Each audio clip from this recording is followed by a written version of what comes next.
Can a fallen legend be restored? Can a pioneering punk band be resuscitated from the dead? And most importantly, can you be both a punk rocker and the smartest person in the room? Yes! Well, if Bad Religion is the band in question, the answer is always yes. Bad Religion is an iconic punk rock band that's been going strong for 4 decades. But halfway through their run, it seemed like they were going to fade away into irrelevance. That was until a very necessary reunion happened and completely revived their careers.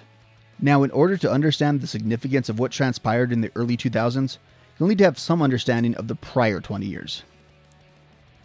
I'm not going to go over every detail of Bad Religion's history. There's a few books that'll do that much better than I will. But think of this as a brief summation of the first 2 decades of the band. Our story starts in the late 70s, early 80s California punk scene, when a group of teenagers in a garage unknowingly created a new genre of punk rock. How do I put this eloquently? Bad Religion can kind of be described as an early part of the second wave of punk rock. Does that make sense? We just sort of say these things as if they really made sense. Okay, let me explain.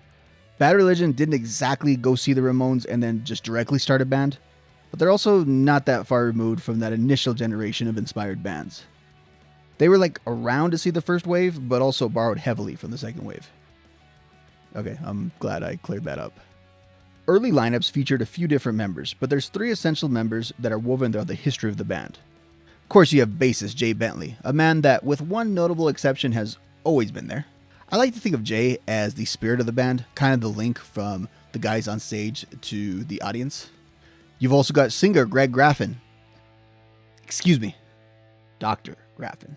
He's the intellectual bedrock of the group, and the only member of the band to appear on every album. And last but certainly not least, you have guitarist and songwriter Brett Gurewitz.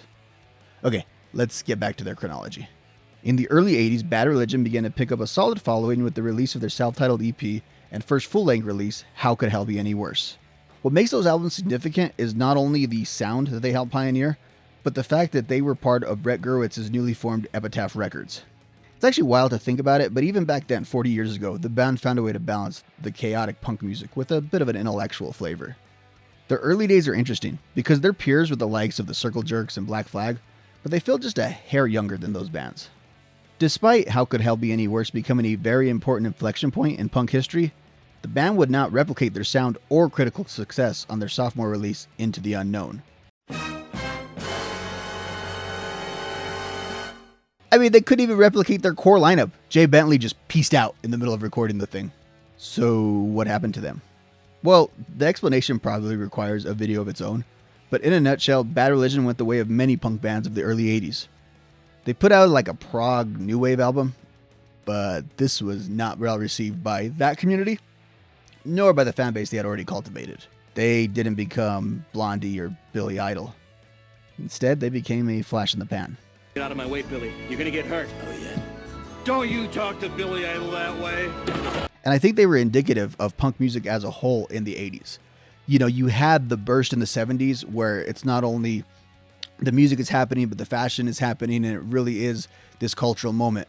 Well, that kind of goes away, and parts of it morph into new wave, and other parts of it just go straight up underground. And there was a point in the 80s where Bad Religion basically went dark. Members went on with their individual lives.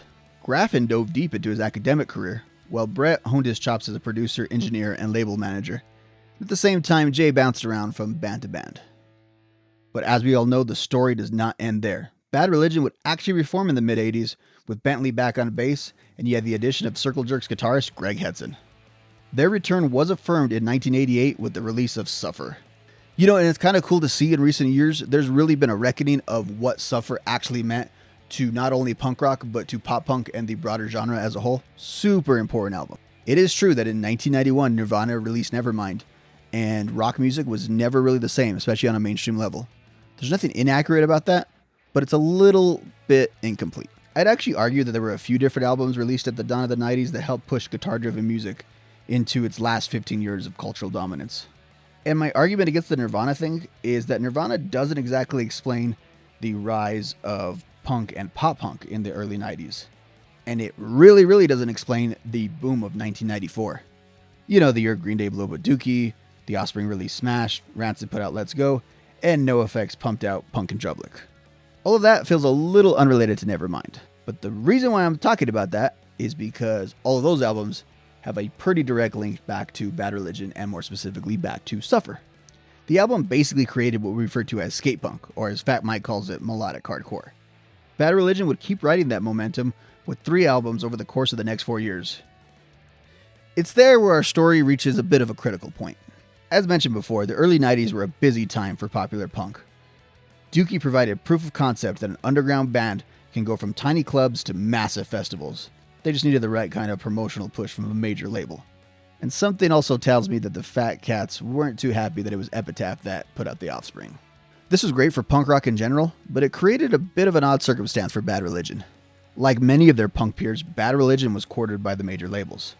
Which is fair enough, that was happening a lot back then. But they also had to deal with the fact that their guitarist was also the head of the biggest underground label in the world. I assume it must have been pretty dissonant to have such a grounded base in underground punk rock, but then be courted by the major labels in this way, and for one of your members to be part of both worlds. But eventually in '94, the split, it happened. Bad Religion would sign to Atlantic Records. And shortly thereafter, Brett would depart and devote all his time to focus on Epitaph. The split had pros and cons for everyone involved. After years of grinding, Bad Religion now had the comfort and capital of a major label band. And they also filled Brett's vacancy with Minor Threat and Dag Nasty guitarist Brian Baker. And just as a spoiler, Baker's still in the band to this day. While those factors were definitely beneficial to the band, it's also like an extremely dull period for the band. You know, I don't want to open up this microphone and just discard the entire time that Bad Religion was on Atlantic. They actually produced some really good music, and some of the songs remain live staples to this day. But I'd say at this time, there was just like something missing. I don't know what it was. They were just dull. Like they had lost a step. It's not so much they didn't go through like the sellout mode, you might say, where they completely changed their sound and they were unrecognizable. They just weren't as good. They were more of a band in decline than a band that had changed. And to top it off, by virtue of being on a major label, they lost all the implied punk cred that they had before. You know, super important. You buy a lot of things with punk cred. Yep. Lane! Oh, by the way, I was being sarcastic. It also had to be odd that all around them, the bands they inspired were becoming literal rock stars right in front of them, and they're having to go out there and play in support of them. Just weird to think about. And for Brett Gurewitz, the time away from Bad Religion had many ups and unfortunately several downs. It's during this time period that Epitaph cemented itself as the undisputed king of the independent, but it's also during this time that, personally, Brett probably hit rock bottom. Not only would he go through a divorce in this time period, but his life was being wrecked by drug addiction. After multiple arrests, Brett devoted himself to sobriety and eventually kicked the habit altogether, and appears to still be clean and sober to this day. Good for him. And it was probably around about the year 2000 where the camps of Bad Religion and Epitaph kind of started communicating again. And something that may have been a relief at the start of the new millennium, Bad Religion's commitments to Atlantic were no more. They weren't necessarily dropped, but they also weren't retained. While their major label experience might not have been all they hoped it would be, they now had the freedom to sign with whoever would have them. Naturally, they looked to go back to Epitaph. But that also meant that relationships had to be repaired. According to their autobiography, Do What You Want, it was Jay Bentley who facilitated the reunion with Brett. It sounds like this was due to the fact that the animosity between Bentley and Gurewitz boiled over as the transition away from Epitaph occurred. Thankfully, Jay and Brett were able to hash out their differences, and all parties agreed that Bad Religion belonged on Epitaph.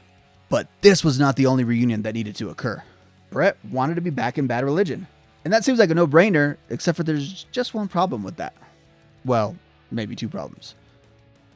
Brett couldn't devote all his time to Bad Religion the way he did before. And they had found a heck of a replacement in his place.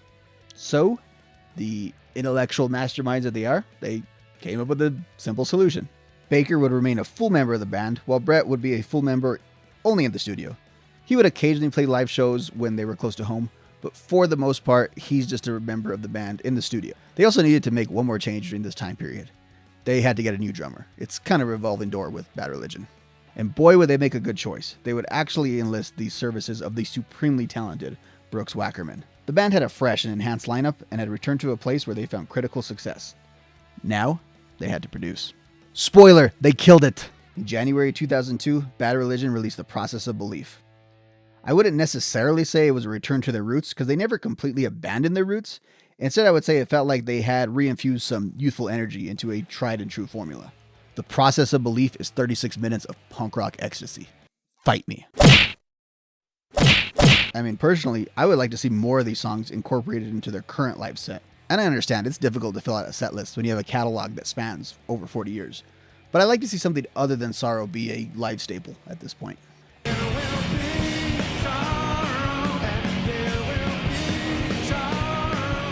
If I had to pick out a highlight of the album, I'd probably say Kyoto Now is the best of the bunch.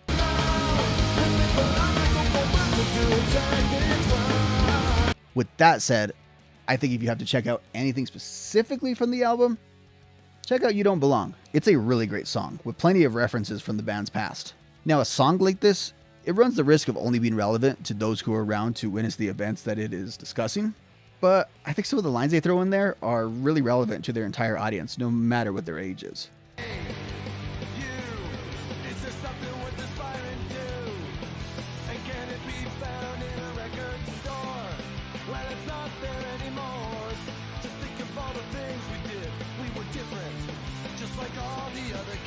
The Process of Belief gave new life to the band, and I don't think we can underestimate the importance of Bad Religion returning to Epitaph, returning with Brett, and producing a perfect album.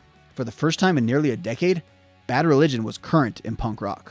And it was pretty cool. Like, they held their elder statesman status, but then there was a whole generation of people like me who was kind of experiencing a first run of them. And they were way cooler than any of the other bands because that's a band that could hang with the likes of the Black Flag. That's a band that could hang with the Adolescents. But, you know, they're also part of the current scene, the Warped Tour scene that I was so involved in. Funny to think now, without this time period, what would have become of the legacy of Bad Religion? I think they would have always been acknowledged for their influence, but I don't think they would have had the broad audience that they enjoy today. If you think about it, many of their peers from the early 80s kind of flamed out into obscurity, and they're just sort of a legend or a figment at this point. Meanwhile, Bad Religion has found a way to stay relevant for 4 freaking decades. Bad Religion could have faded into obscurity twice, and they dodged the bullet on both times. And I'm pretty thankful for that. Talk to you next time.